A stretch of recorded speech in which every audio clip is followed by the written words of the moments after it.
and welcome to Easy Gluten Free. Today I'll be showing FaveHealthyRecipes.com how to make these mini bacon cheeseburger impossible pies.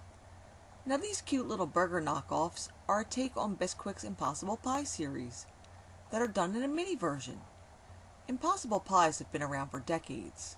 Gluten-free Bisquick, on the other hand, is pretty new. So if you're following a gluten-free diet, you can finally get in on this American classic.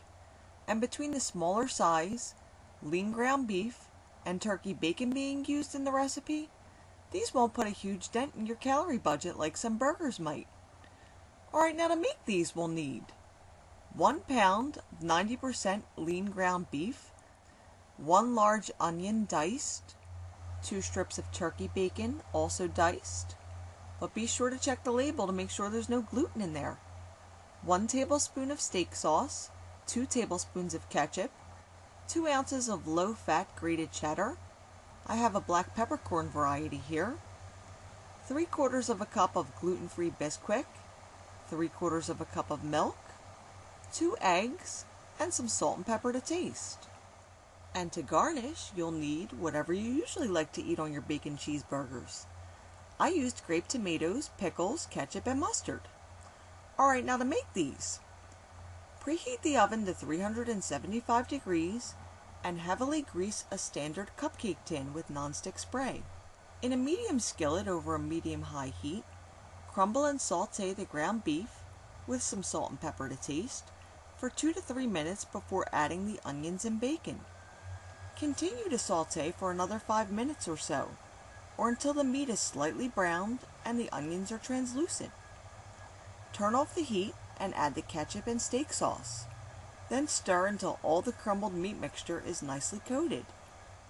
Now transfer the meat mixture into a medium-sized bowl and allow it to cool for at least 5 minutes.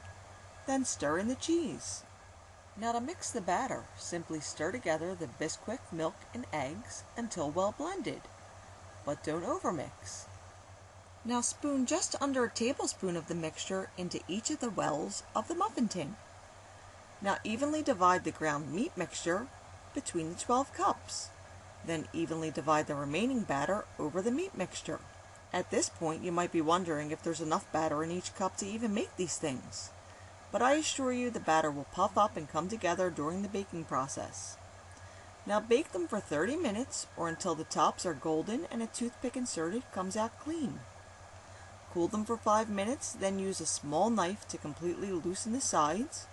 Then remove them from the pan and serve with your favorite garnishes.